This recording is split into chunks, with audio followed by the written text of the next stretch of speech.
Yes. 64 kalas or Recording is arts. on. Yes. And he also learned the military science.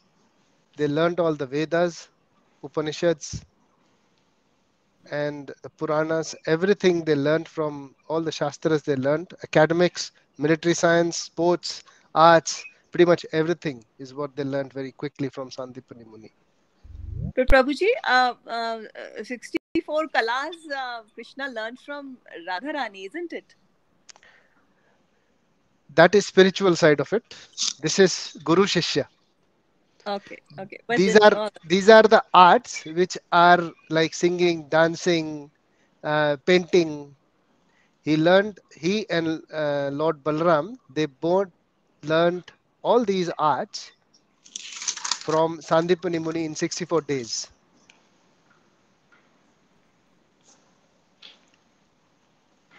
So why And someone like Krishna, Krishna had to go and take education? so that we also understand that we need a spiritual master even if the God needs. So we cannot understand the realms of spiritual world just by our own selves. So even God shows us that he takes a shelter of a spiritual master, of a guru.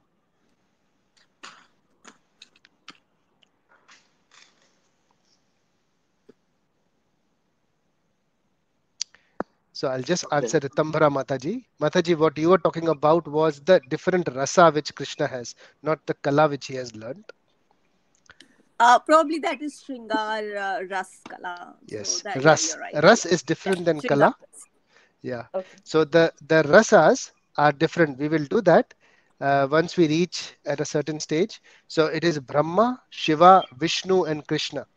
So Brahma has 50, and then um there is Lord Shiva who has 55, then it is Lord Vishnu who has 60, and Krishna has four extra rasas, 64 altogether. These are the four extra rasas he has as compared to the other Okay. different gods. Yeah. Can you please repeat, Prabhuji? 50, Brahmaji got 50, 50, Shiva got 55, and Yes. 60, who? Lord Vishnu. So Vishnu and Krishna, are they not same? So Vishnu is um, Krishna in the form of a teacher or at work. I wouldn't say teacher. Someone who's at the form, who's in at work is Vishnu, is, and someone who is at play is Krishna. Okay. But one person, That's right. one That's Prabhuji. that's right. One entity, but in different forms. So Okay. you, if I take myself, I am a different person at work. I'm a different person at play, at home. So Vishnu is Krishna at work, and Krishna himself is Krishna at play or at home. Okay. Okay, Prabhuji. So once Okay, Prabhuji, there sorry, was a, there is a question. yeah, yes, Mahavishnu, there's always confusion. I mean, now I always get stuck into it. So there yeah, is Mahavishnu. What I heard, like, there is, that Prabhuji in Juhu temple, he told us that Krishna is the supreme, and then three elements comes, like, which is Brahma, Vishnu, and Mahesh, yeah, and Krishna is upper all of them, yes, and then Vishnu is in the center, but Krishna is above than Vishnu. yes. Is it like that? So the Please explain it again. hierarchy is a bit more complicated than what is what we are discussing. So if you want to discuss that now, we can, but I'll Yeah, tell you in brief.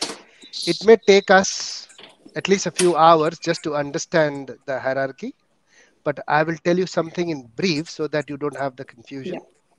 But we will yeah. do Please, this, please. but Yeah. we will do this later at the time as well in Yeah, detail. I'll be very happy when we will do this. That's all right. We will do it Yeah. later. But yeah, So if I'll you can I'll please explain you explain very that, please. briefly. Okay. Yeah. So with the hierarchy, as I said, so Brahma has 50 um, characteristics, as we say it, 50 aspects.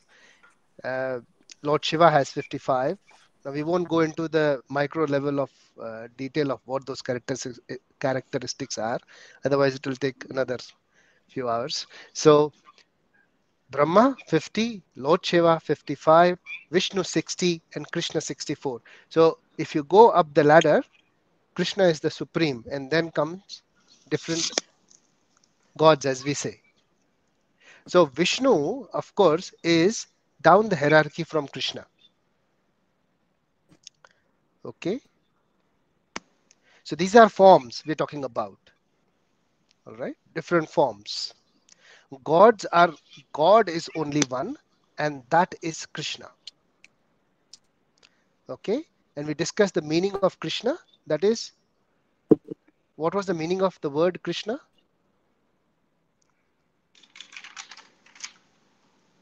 Where Very it is derived attractive. from?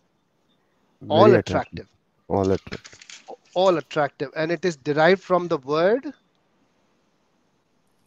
Akarshana. Akarshan. Yeah. Akarshati iti Krishna. So Krishna is all attractive. So he has pretty much everything inside him. Or everyone is derived from him. So when we say Vishnu, it's Krishna at work again. Okay. But he has not those kalas which Krishna has. The 4 extra. All right. Now Vishnu. Vishnu is the creator of this world.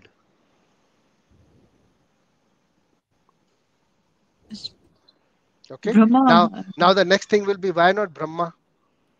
We say Brahma is the creator of the world, right? Yes. Correct.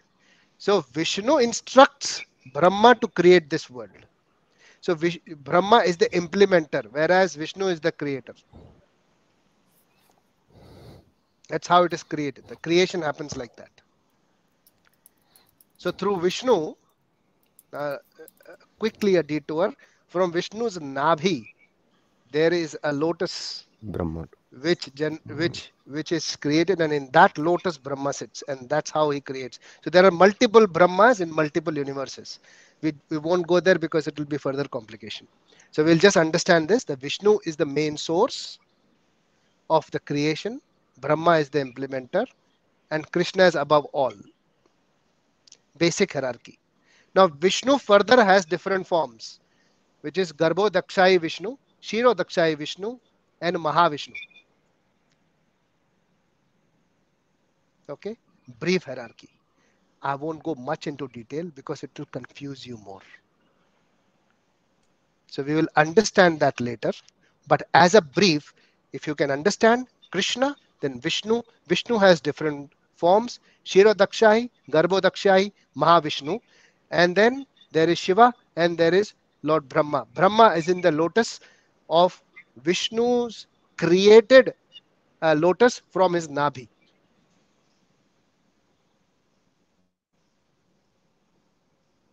Okay, Hmm. very brief. Did that briefly clarify something, Ritambhara Mataji?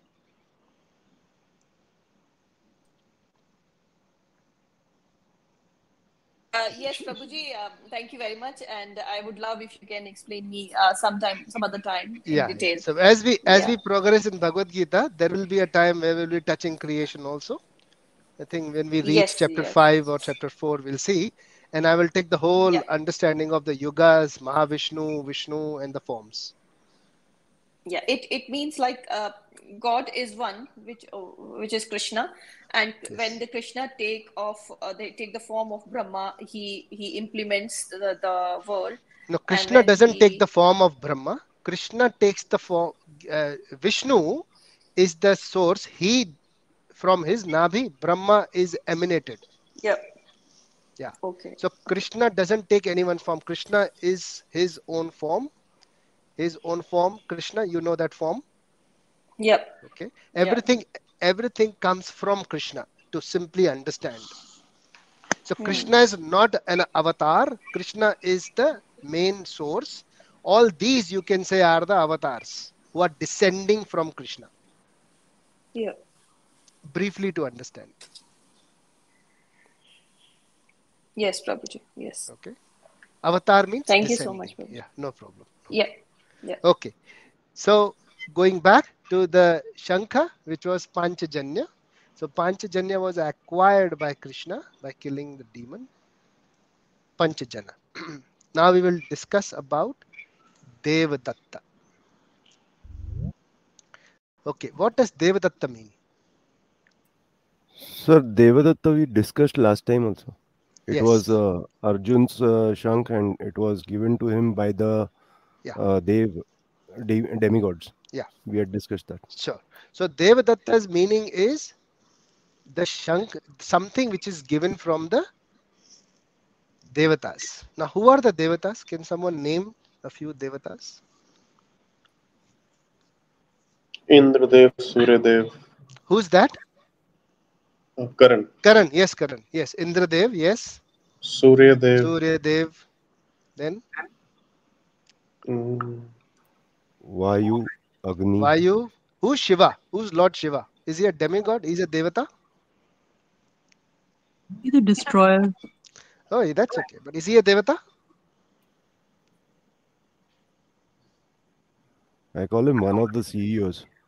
No, no, that is okay. But is he a Devata? Shiva is Uh, demigod. Okay. No, Mahadev. he's He's a Mahadev. So Mahadev. he's He's a a great. Devata, right? Yeah. Yes, yes. He's a greatest of all Yes. the devtas. Yeah. Yeah. He's a Devata, correct? Yeah. He's the head of all the devtas. Yeah. Yeah. So that concept is clear that he's a Devata? Good, Yes, he is a devta. good, Yeah. good, good. Everyone agrees to that? Very Yes. nice. Okay, so we move forward. Brahma is also Devata. So all these are Devatas. Okay. And these Devatas, they have their own abode. They have their own planets. Indraloka, Brahmaloka, Shivaloka. They have their own. Now these are not Sun, Moon, Earth, Mercury, Mars, and all that. So don't get confused between this and this, because these are the scientific planet which you see. But Shastras explain how the other planets are distributed in the galaxy, in the universe.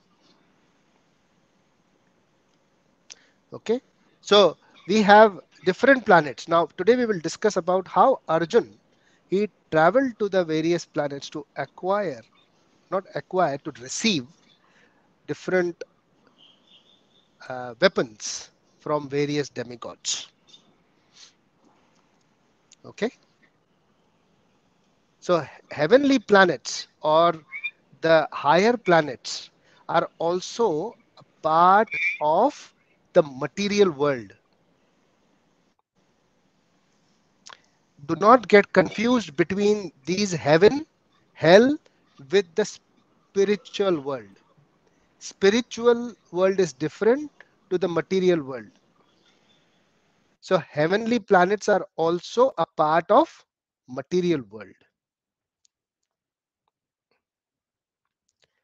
Heaven is nothing but a bigger earth, as we call it. It is also a place where people live and they die. Okay, but the age is more, there are more luxuries. That's how it is explained in the Shastras. Okay, all right. Now, Devadatta, this Shankha was received by Arjun in very wonderful circumstances. Does anyone remember what happened? How it's all started? How did he get Devadatta and the other weapons from the Devatas? How it all started? I'll let anyone else answer this time. Abhijit, yeah.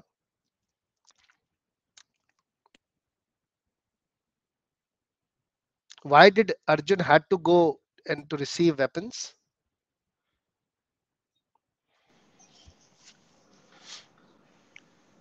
I think that was when they were sent after they lost, the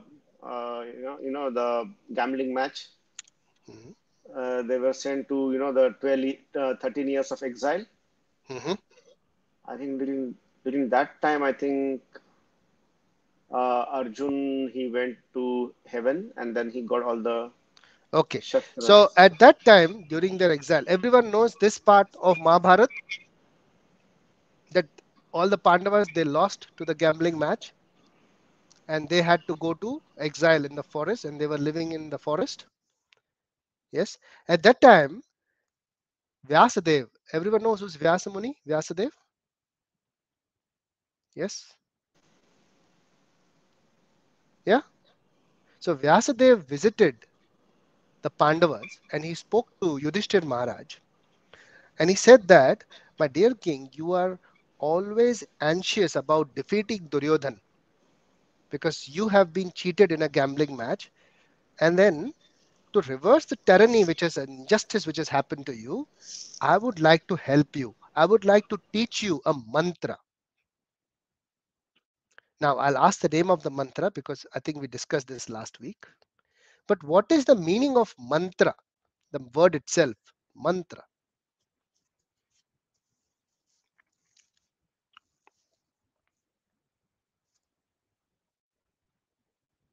Mantra, maybe man is something about man, and tra has some meaning as well. Okay, can anyone Is explain it that? It's a cleaning it's of mind. Sorry. Yes, Cleaning of Trupti? mind. Yes, Karan? It's cleaning of mind. Cleaning of mind. Okay, yes, Trupti? it's a for mantra. What I feel is a energy concised in form of words connecting to the divine. Very nice. Okay. So different explanations, um, different understanding. But mantra has something to do with the mind. Everybody agrees? Yes? Because it has the word mana in it. Yeah? The Sanskrit understanding, the Sandhi Vichhed is manastrayate iti mantra. The one that cleanses the mind is mantra, or one that delivers the mind. So you both are right. Karan is also right. Trupti is also right. That one which cleanses the mind is also delivering, and one that delivers the mind, that means it takes it to the higher consciousness, that is also right. Okay, higher realms, that is also right. So something which uplifts the consciousness, something which cleanses the mind. So when the mind is cleansed, it automatically uplifts the consciousness. So they both understandings are right. So you can understand the way you want to. So mantra is something which will help your mind raise its consciousness, because generally the mind is compared to water. In the Shastra it is said mind is like water. Why it is said like that is because water always travels in the lower direction. So if you see, the water always clogs in the lowest of the areas, in the lower lying areas. The water will never accumulate on a mountain. It will never accumulate on some higher plateau. It will always be collected, or it will always go towards the lower ends of a land. That's why the mind is compared to water, because the mind always, if it is not cleansed, if it is not in the higher consciousness, it will always take you low. Now this happens generally at the time of extra happiness or extra stress. That's the time the mind is tested as to where it is taking you. So when there is too much happiness, yeah, people generally indulge in all sorts of sinful activities. And when there is too much stress, the same activities but in a different mode. They also indulge in similar kind of sinful activities. So mind always take you to the lower levels. So that is the state of mind. So to raise the level of the mind, mantra is used. Okay. So now my next question to all of you, which I think we discussed, what was the name of the mantra that Vyasdev gave it to Yudhishthir? Yes, Abhijit. Pratismriti. Pratismriti. So he gave him the mantra Pratismriti. And what was the characteristic of Pratismriti? Can anyone else try that?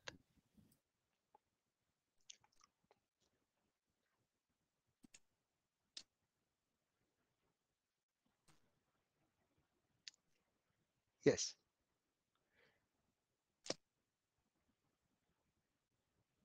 Okay.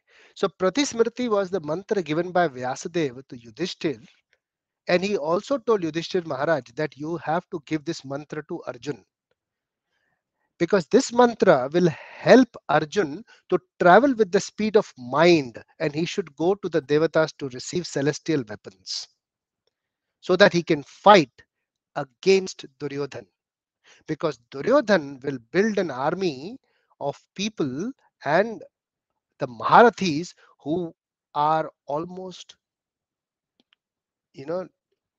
impossible to be defeated, like Bhishma, Drona, and he has other, military power. For that, he will need celestial weapons. So he gave the mantra Pratismriti to Yudhishthir to give it to Arjun so that he can travel. And why was Arjun chosen?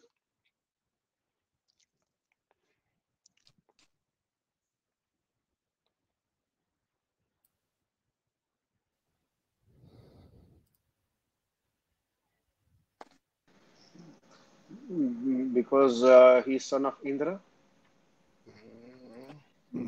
His own ostracism was very good.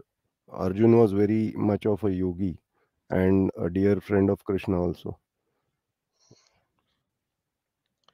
Okay.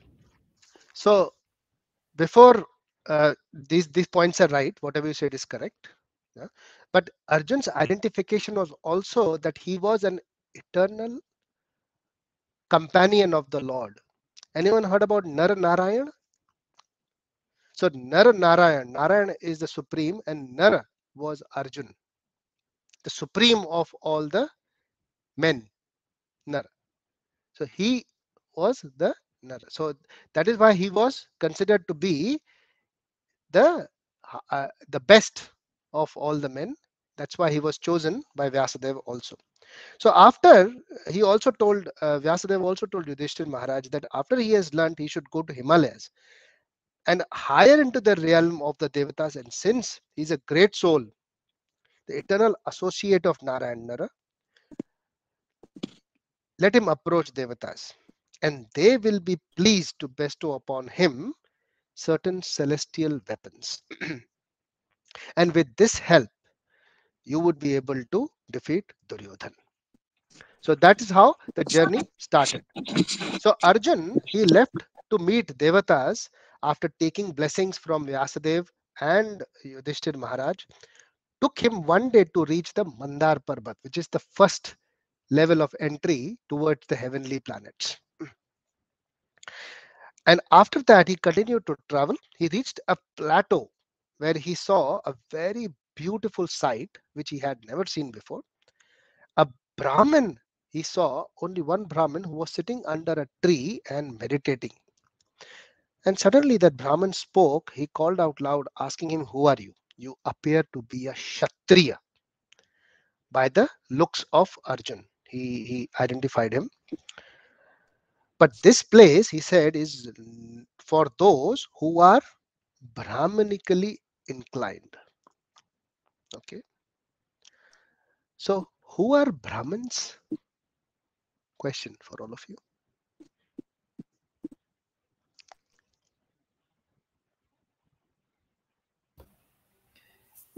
Brahmins are the ones who teach Vedas and do prayers. Okay. Teachers. Brahmins who have acquired a lot of knowledge in terms of Vedas, and as Manishji said, and then also teach people, deliver that knowledge to society. Anyone else?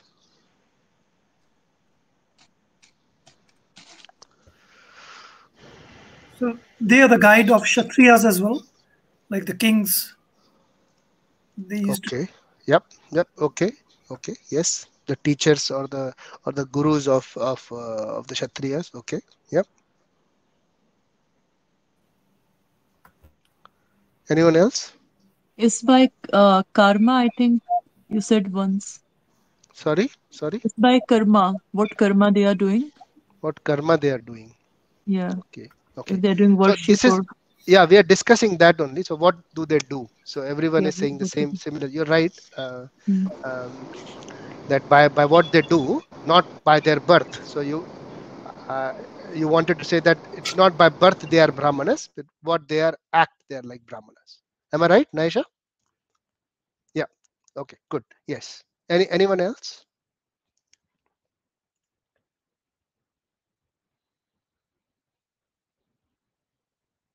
Okay. So Srimad Bhagavatam and other scriptures which describe brahmana is that Brahma janati iti brahmana. One who knows Brahma, the absolute truth, he is called Brahman.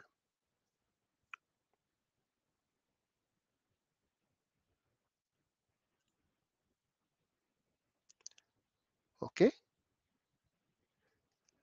So one who knows the absolute truth, a self-realized soul, a self-realized person is the Brahman.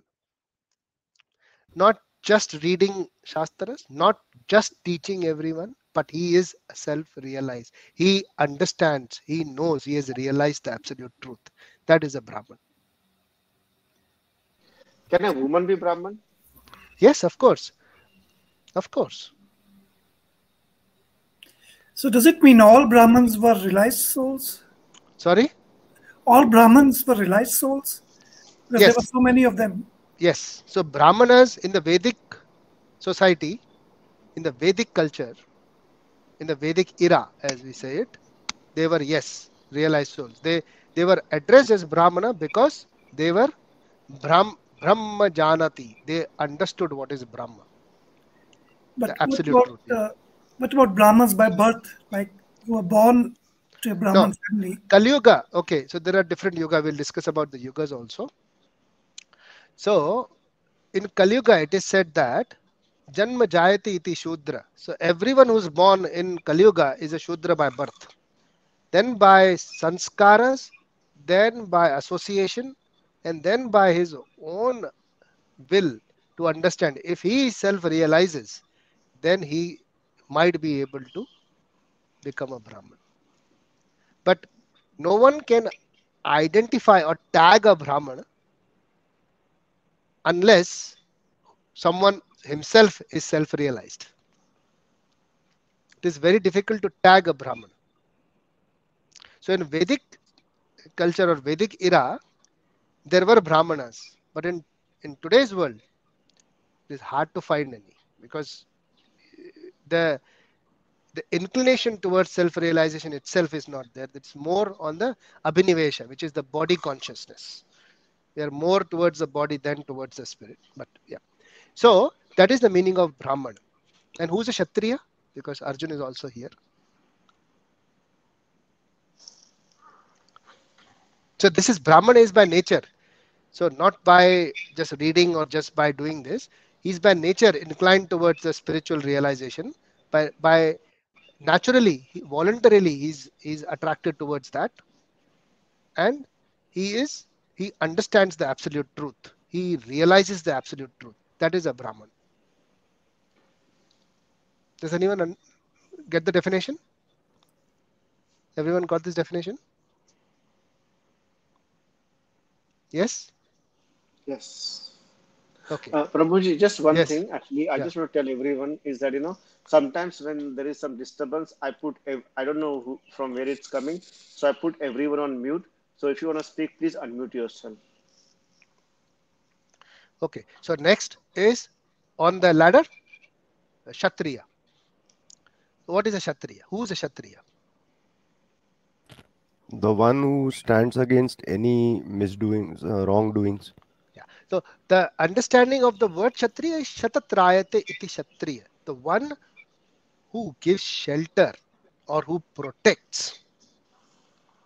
The one who protects someone who is in trouble or who is in need or help, or someone who's in danger. Someone is being endangered, someone who helps him is called a Kshatriya. Shatatrayate, and that is also a nature, a volunteer, a voluntary aspect. You can teach a student to become a soldier, but Kshatriya, he's from inside, you know. Okay, all right. So the reason why we are discussing is because there is a Brahman sitting under a tree and he is addressing Arjun, who is a Kshatriya. So Brahman tells him that you appear to be Kshatriya, but this place is for those who are Brahmanically inclined. So what do you mean by Brahmanically inclined?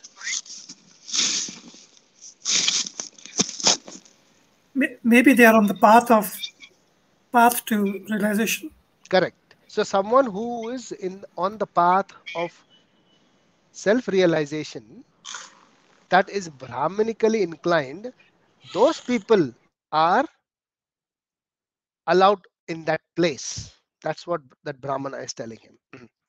Who are freed from anger and desire to fight for a non-righteous purpose. The fact that you have come here means that you have exceptional purity. Because you have reached here, it seems you have exceptional purity and a right purpose. Normally, these realms are not open to human beings. That's what I told him.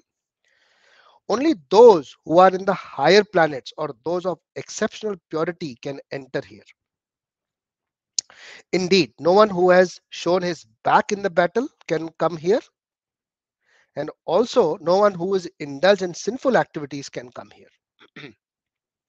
So Arjun, he heard this and he said that I have no intentions to give up my weapons or not to fight. I will be fighting as I have visited here for a purpose. There is great injustice which is done to us, and I want to help my elder brother. I want to meet Indra.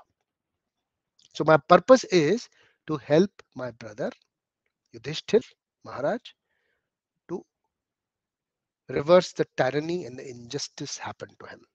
That is the reason I'm here. The Brahman said he was very pleased with to hear this. He said, okay, you have come for the right purpose.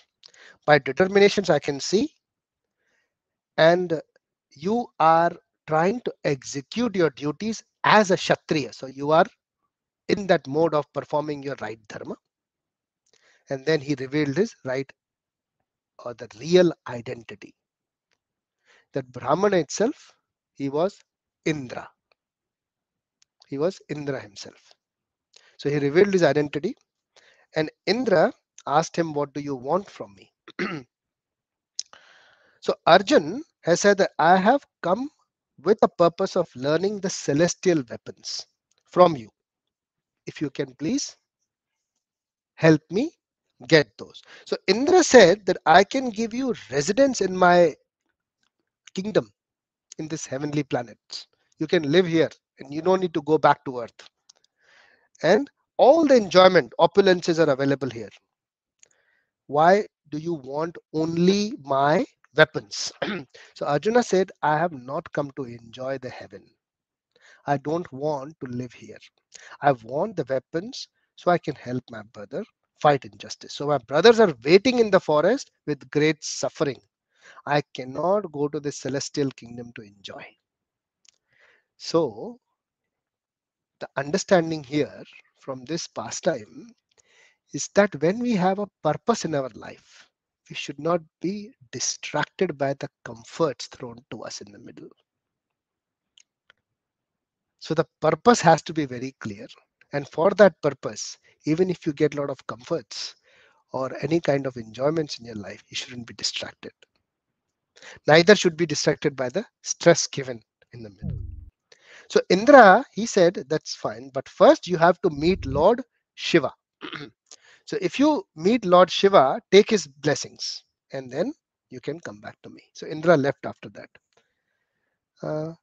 Sorry to this. I see there are many members here, but are they present, or I mean, are they here? I don't see RV. Hariday I can see now. Abhijit, I don't see him. Maybe his video is gone. Vikas, I don't see. Ritambara Mataji is, I think, also. Yeah, Vikas. Yes, I'm here, Prabhuji. I'm listening. Okay. You. Sorry, Okay. I can't. Okay. I'm not able That's to open fine. my That's computer. fine. No problem. Everybody else can. Yes, Yeah. Swamiji. Yeah. Good. Who's the Swamiji here? Sorry. Hmm. Okay. All right. Indra said, okay, Lord Shiva then at that time appeared in the form of a hunter. Okay. He came in front of the hunter, in front of Arjun. Now, I'm explaining all this. It's a very condensed form. Actually, it's much more detailed in the Bhagavad Puran. So I'm telling you all of this in very brief. So this is like a rapid fire of the whole pastime. Yes, So, yes. what is Bhagavad Puran about? It's Srimad Bhagavatam. Okay. Srimad Bhagavatam is Bhagavad Puran. Okay. Prabhuji, one very silly question, but I No thought I question should is silly. ask you. Yeah, you can ask whatever. Yeah, no problem. Yeah. How did Arjun go to that, that planet which you have discussed just now, which is heavenly planet? So the person in the form of like human being, nobody can go. So how did it happen? I mean, Yeah. I'll come to that. I'll explain you how that did happen, because he was given a special privilege to go to those planets. so there is a special path or something like that. I mean, to go there, or So what person generally, should do that. okay. So general, the formal way of going to the heavenly planets or to the heaven is by doing a lot of pious activities. Okay. I'll give you a brief on the karma quickly, but only if I see people. Otherwise, people just disappear.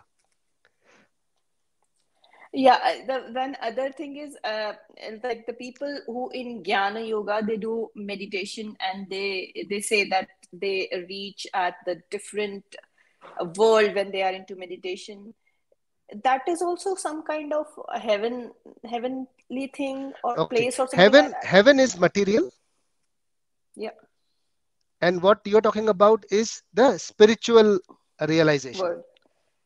Yeah. Am I right? Yes. So material and spiritual are two different things. They're two different areas altogether. They don't meet each other anywhere. Yeah. Okay. So spiritual is different, material is different. So heaven, when we are talking about, that is purely material. Hmm. Okay? Yeah, which is Swarg we talk Swarga. about. Yes, Swarga. So heaven can be, you can go to heaven by doing pious activities, good activities. So when you help someone in this world, you do seva, you go and feed the poor, you help the needy. All these things, when you do the good karma, as we call it, yeah, it is called akarma. Yeah. Or rather, not akarma, it is called karma. So good karma. Yeah. Okay. Good karma, when done, it will take you to the higher planets or heavenly planets. After death. Yes. Yeah. That's right. So, but then my question was like, when we are in living body, and we are not dead. So in that form, how can we reach at that planet? No, we cannot. Only Arjun we was cannot. given that special privilege. Okay. Yeah. Okay. There's no the round earth. There is no way to go out of that. No, other religions do think about it. That's why they preserve the body. Yeah. They preserve the body. They decorate the body. They put a lot of The nice perfumes on the body before they yeah, bury but with it. the body we cannot. With the body we cannot. But that body doesn't go. That body is left here on earth. Yes. Yeah. I have one question. I think what Ritambra Mataji is trying to ask, probably is my version of Virar way of saying is that मतलब यहाँ से डुबकी मारो और वहां से direct haven में पहुंच गए ऐसा कुछ है क्या प्रभु जी No, it is all on your karma. Whatever you do in this life is what you get the next life. so there is nothing like that that he went to a special place in on this earth and then he traveled through that or something like No, he was given Pratismriti mantra that. by Okay. which he traveled towards heaven. So Yes. what is a pratismriti when we chant the mantras? So we are into the meditation, like mantras, chanting mantras, and when we are into meditation, then also we can our So mind there are can two reach at things. that. So there are Yeah. two things. So there is tantra and then there is mantra. Okay. Tantra is for the body. Mantra is for the mind. Yeah. Okay. So when we do the mantra, it helps your mind reach certain realms. So now we're talking about the death. When we die, our body is left here, but our mind still travels. Yeah. Okay. So when there is a special mantra given, and if you are eligible for that, like Arjun was, he could carry his physical body also along with the mind to heaven. So what is the mantra, Prabhuji? What is the Pratismriti mantra? Pratismriti So mantra. I don't want to go into the details of what that mantra is, but that Pratismriti mantra helped Arjun go to heavenly planets. Yeah. You want to learn the Pratismriti mantra? Or you want to go to the Yes. heaven? The Pratismriti mantra in Kali Yuga is just do good deeds. You will go to heaven. Okay. Yeah, very simple. Easy. Always do good karma. You will go to Swargaloka. Yeah, but we don't know what you have done in your past life. So that will also be calculated. Huh? Yeah, our karmas That's depend why on the knowing past. mantra might be simpler. But then the problem is that mantra to take effect, you need to be a personality like Arjun, a Brahmana. A Brahmana who is a self-realized person. So that is also a prerequisite. Because the mantra is still there in the Shastra, but Uchcharan itself is not the only way for it to get affected. There are other prerequisites also. Someone who has never indulged in sinful activities can only chant the mantra and it will take effect. But it is the previous birth also calculation, as you said. I mean, it's not that in this So birth there are what we two are doing. things. One is the mantra effect, and then there is a karma effect. Okay, you can choose whatever path you want to go to the heaven. I see majority people are interested in going to the heaven. Yeah. Prabhuji, I have a question. Yes, yes. Uh, you can answer maybe after class, or maybe you can answer now, a bit out of topic. I was reading, I wasn't able to join last time class. So you mentioned Karna had low self-esteem, as Bhishma ranked him at last, at like lower. So how we can judge, like simply some, like most of the time Duryodhan insult Krishna or Arjun or these brothers. So they felt bad as well. So how we can say Karna has low self-esteem? He felt bad. So how we can judge that? No, we can't judge that. So in real, if somebody said wrong words, then we might feel bad most of the time. So how we can say that we have low self-esteem? We shouldn't feel bad. So I'm asking in general, like in day-to-day life. if you, I mean, if you take the example of Karna, Yeah, I'm taking the example. Yeah. Karna purpose, if you see what was the purpose of Karna, Mm-hmm. was to get recognition. Hmm. Because the reason why he wanted to fight Arjun at the demonstration match or at the first meeting when he had with all the Pandavas and all the gurus was that he wanted to prove that he was a better Kshatriya than a better warrior than Then. Arjun. That was his intention. Hmm. Because the reason why he wanted to, because he had been,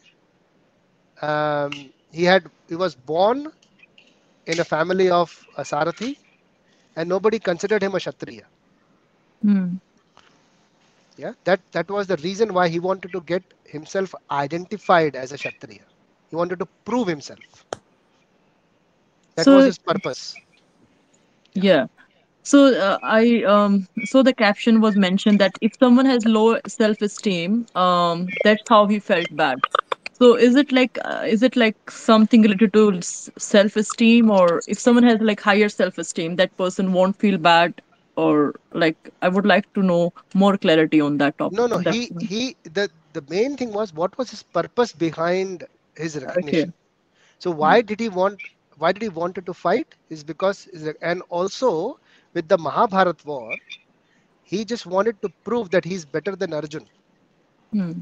He was better than Pandavas. That was his purpose, always to fight. And because Duryodhan helped him Hmm. get him a kingdom so that he is identified Kshatriya, that became a give and take Yeah. relationship Yeah. between both of them. Whereas both of them, they were not Suhrat or Shakha to each other. Yeah. Yeah, It was a more a deal. it was more of a deal. Yes, Yeah. that's right. Okay. And also, it was scripted by Krishna, right? It is story writer's story. So Hmm. he wanted to help Arjun See, as well. everyone in Mahabharat, if you see all the characters, of course, there are elements. They're all the tools basically.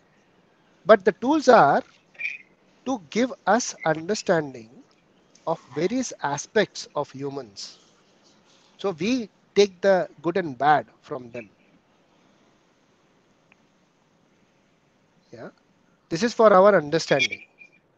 All the characters, all the understanding, all their backgrounds is for us to gain, you know, um, the different varieties of human life.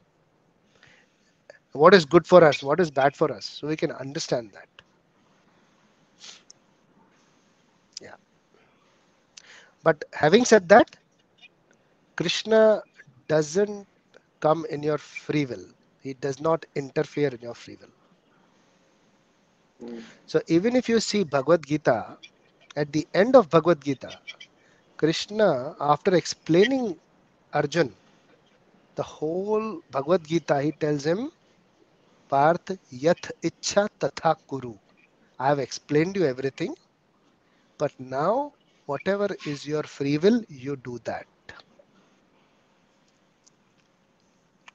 Hmm. Okay. So we have a choice. Karna also had a choice. Krishna may be the controller or maybe the Rishikesh, but he's not the director of this movie. And Karna is not the actor. Karna Yeah. did what he felt right. At the time when Krishna went back along with Kunti to Karna, he told him that you still have a choice to support the right cause of this war. And he said that, I know I'm supporting the wrong side, but I'm too much indebted. It may be Hmm. looking very glorious, but what are you indebted for? You have been indebted for your own fame.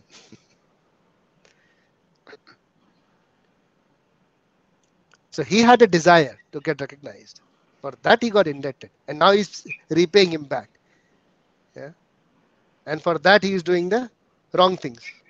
He's supporting Duryodhan for Draupadi Chidhara, no problem. That is his choice. Nobody asked him to do that. That wasn't scripted by Krishna. That was his choice to support Duryodhan. Mm. Yeah. Did I answer your question, Naisha? Uh, n- Not Actually, yet? my question was a bit different. Okay. Sorry, Prabhuji, but I can talk to you maybe later on this. Okay. No problem. Yeah, thank So, you. Indra, he said, no problem, I will help you with the celestial weapons, but first you have to take the blessings of Lord Shiva. So, Lord Shiva appeared as a hunter, and there was a demon in the form of a boar who attacked Arjun at that time. And Arjun, with his bow and arrow, he hit the boar. And at the same time, the hunter hit the boar as well, and the boar died. So Arjun got angry on being a Kshatriya. It is like a norm that if someone else is killing, someone, the other Kshatriya doesn't come in the middle. That's like an offense. So Arjun got, a bit, uh, angry on the on the hunter. He said that, how could you do that? Now I have to punish you. So they fought with each other. Hunter said that I killed the boar first. If you go and carefully look, it is my arrow which killed the boar, not yours. So they started fighting with each other. They had now over a period of time, Arjun, he started to feel that his quiver,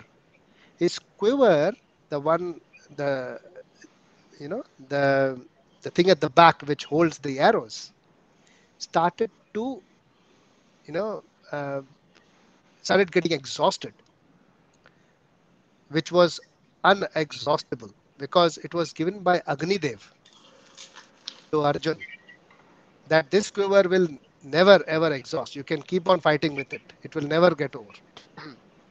So it started getting exhausted. And then Arjun started throwing his bow at the hunter. But the hunter did not have any problems in handling that. Then they had a sword fight. Hunter even, he retaliated that very nicely. And then they had a wrestling match at the end.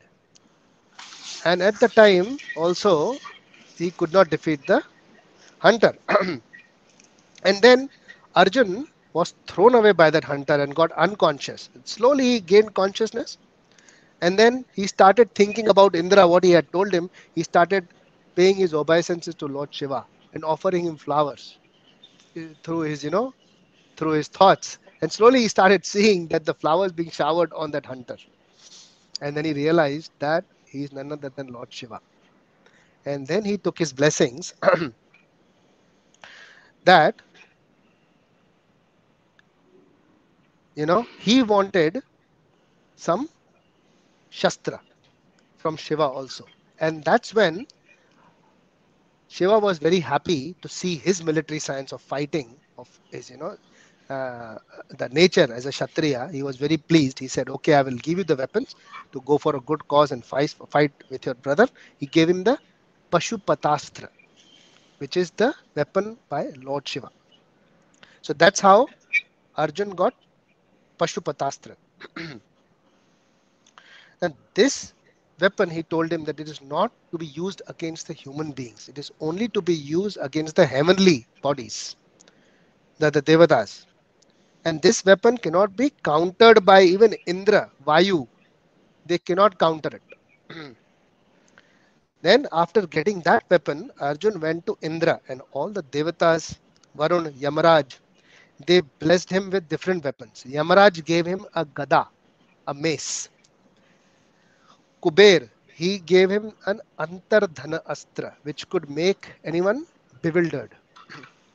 Varun Dev, he gave him Nagpasha, which is a noose, which can actually capture anyone and he can strangulate anyone and kill him. So those kind of weapons, they were given to him. Indra, he taught him various weapons, and all the devatas together, they gave him the conch shell, which is the Devadatta. Now, as the question was asked, that heavenly planets, hellish planets, earthly planets, these all planets as described in Srimad Bhagavatam, they are all the material planets. They are not spiritual planets. Okay. So Arjun, he went to these planets using the mantra by Vyasadeva. There is another way of going there, as Vikas ji had asked, if mantra is better. Before that we discussed, what was that? That is Punya Kritam Lokan. These are known as Punya Kritam Lokan. If you do Punya Karma, Punya Kritya, these are the Loka for you. So there is Punya and Pap, the two activities which we perform here. And the third are devotional activities, which are spiritual activities, which are karma free activities. We'll discuss about that later. But as of now, Punya. So Punya Kritam Lokan. So these are the planets where you can reach by doing pious activities. So one gets a special body to attain those planets, of course, after you leave this body. But Arjun had a great fortune that he could go to the heaven in the same body. So that is possible for those who have never done their sinful activities, have never done any sinful activities. And that's why Indra could give him a special permission to come to the heavenly planets, because there were no sinful activities associated with that jiva. That is the. So you can also reach there by reciting the mantra, but the recitation of mantra has a prerequisite that you have to be a pure Brahmana. And to get a pure Brahman in this Kali Yuga is next to impossible. Who can recite the mantra? In short, we are not allowed in heaven. And if you are a pure Brahman, it is said that if you understand, if you are a self-realized person, then you may not want to go to the heaven. You may want to go to the spiritual planets of the Lord, which is Vaikuntha. No anxiety. Yeah. That is the discussion for today. So that Very covers nice. our verse 15. We will recite verse 16. We have already discussed about Bhima, I think, last time. Yes. Vrakodara, we discussed about the Ekadashi also. Yes. The Bhima Ekadashi or the Nirjala Ekadashi. Yes, Yes. we have, right? Yes. Yes. Okay. So we'll not discuss about Bhima next time. So Arjun, Krishna, and Bhima. These are the three different warriors whose different conch shells, how they got them, and what were the pastimes. This verse explains. Any questions or comments?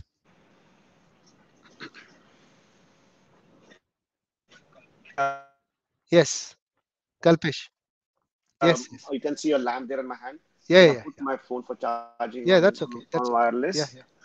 Like just 2 days, 2 or 3 days before, my friend had come and we were discussing about you know about Mm-hmm. Bhagavad Gita, and I was telling him about Bhishma Pitama, as to how why his name is Bhishma, because he was staying with all the people like Duryodhan, where they would do all sorts of things, even like uh, Drinking, gambling, like womanizing, all sorts of activities such activities. as Yes, drinking, yes, eating, and gambling, yes, womanizing, yes. and even in that environment, Bhishma, he was like He was he had keeping taken a his pratigya to be brahmacharya. Yeah, to not to get yeah. married and things like that.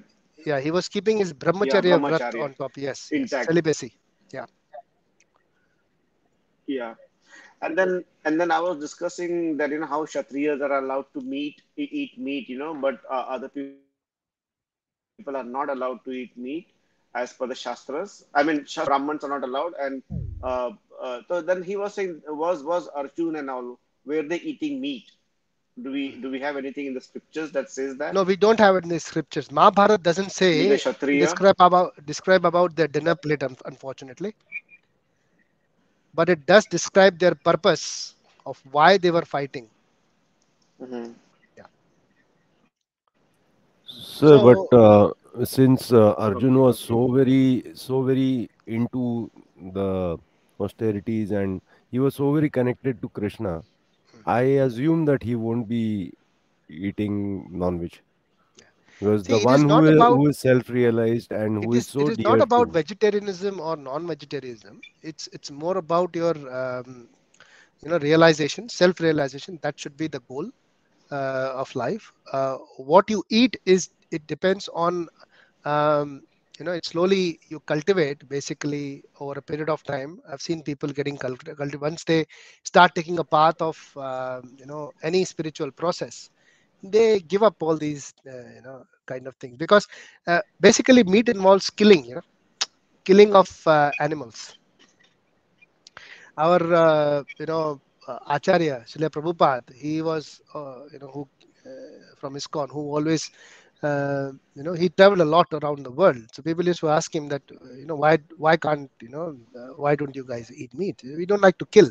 So he said then we eat. He said, but you kill. That is the point. Can't you wait for the animal to die and then eat the animal? Can you do that? He said no. So why do you want to kill an animal? Killing is bad. Mm. Even the Bible says the same thing. Thou shalt not kill. There is one of the 10 commandments in Bible. Thou should not kill. So if you're not allowed to kill, that's it. Right? So when you're eating meat, you should think only one thing, that is a killing involved in this one? Yeah, and definitely it's a bad karma then. But plants also have that. Sorry, who's that? Yeah, I was saying even plants also have like. Sorry? It's not that I'm. He means to say the plants also has life. Okay. But plants. So what Krishna says in Bhagavad Gita, that patram pushpam phalam toyam yo me bhaktya prayachati. So he says that if you offer me patram, leaves, food grains, milk, all these kind of things, if you offer me, I happily accept. And if you offer it to the Lord, those things, and you eat, that becomes prasad. So no killing involved. You are free.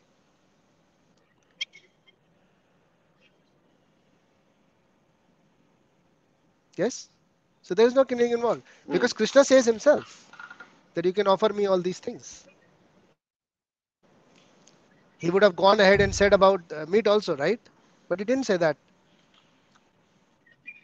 So if we are reading Bhagavad Gita and believe that, if we trust what is written in Bhagavad Gita, then the next thing is just do what Krishna says. And that's how we derive that plants are okay, because that can be offered to Krishna.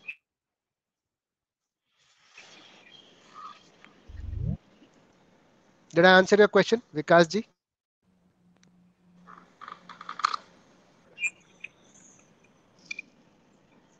Did I answer your question, Vikas ji?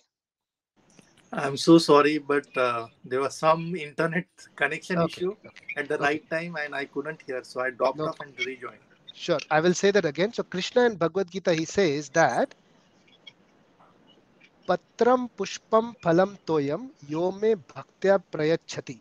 He says that if you offer me plants, food grains, fruits, flowers, water, milk, all these kind of things, if you offer me, I am happy to accept them. So once we offer it to the Lord, we can eat it because it becomes prasad. Now, it's not necessarily that you have to have a temple and then go with a plate and offer it. You can always offer it from your heart also. You can always take the Lord's name and offer it to him in your heart and eat. No problem. He accepts that because he is in your heart also. So when he says that you can offer me this, we are allowed to do that. It's like seeking permission. Can we eat it? But then if we take something from this place, which is called the material world, without taking his permission, because he is the ultimate creator, not only killing, not only murderers, but we also become thieves. Because we are stealing this without his permission. Yeah, but the question is, you are not allowed to kill, but plant has life. So if you are offering plant, you are killing as well, isn't it? No, he says no, that can be offered. That is why we are offering those plants to him. Yeah, that's my question actually. Yes. How come killing plants is allowed and offering killed plants is allowed? That is what Krishna says. So Krishna says, what can I do? Okay. Okay. So Krishna is saying that. Okay. So that's the law by Krishna. Okay. Simple. So he's saying that. Now the thing is that if I offer him meat, that will be something like you come to my house and you tell me I like something. I said, no, I'll give you something what I like. Okay. Prabhuji, there's one more thing. Animal and plants, there are, although both are living elements, but plants, when we cut them, so they grow more. And animals, if we cut them, they just die. So we don't have to. Scientifically, it is a big debate. If you go into that area, it will be like very difficult to conclude what is right, what is wrong. Trust me, it will be very difficult. It's happened many times. Right. It will never end anywhere. Yes, it is like who came first, the hen or the egg, It will be like something like that loop. Yeah. So actually, also, yeah, you're right. Yes. Actually, my grandmother, in my childhood, I remember my grandmother used to tell us to go and pick up flowers. But she used to warn us that no flowers on the plants have to be plucked. Only the flowers which have fallen on the ground, you just pick up. I'll be washing them properly and then offering. That is extra, being extra careful. But you can offer a plant which is plucked from. In fact, it is good for the plant being offered to the Lord. What best can happen to a plant or a grain, food grain, to be offered to the Lord? We are doing actually good for it. But killing, I mean, you see, killing is an act of, literally you are using a sword, plucking a flower or plucking a fruit from a tree, and taking a knife and cutting an animal. I mean, if you look at it itself, it doesn't seem right that both are same. Yeah, they're two different things. They say that everybody in this world will be a vegetarian if the butcher house had walls made up of glass. Just because you don't see, there is no bloodshed. So there is bloodshed. There is a bloodbath. There's slaughtering happening. But that's why Srila Prabhupada said this to everyone, that if you are so, attached to eating meat, if you're so attached to eating the flesh, of course cooked, why can't you wait for the animal to die? Why do you want to kill him? Which is also a valid point. It's also a valid point.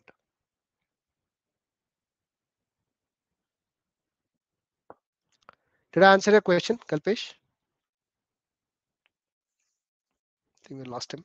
I think there's some network problems today. Okay, so we'll end our discussion here. We'll see you all next week. Have a lovely week ahead. Hare Krishna. Hare Krishna. Hare Krishna, Prabhuji. Hare Karan, Krishna. can you stay online Hare for Krishna. two minutes?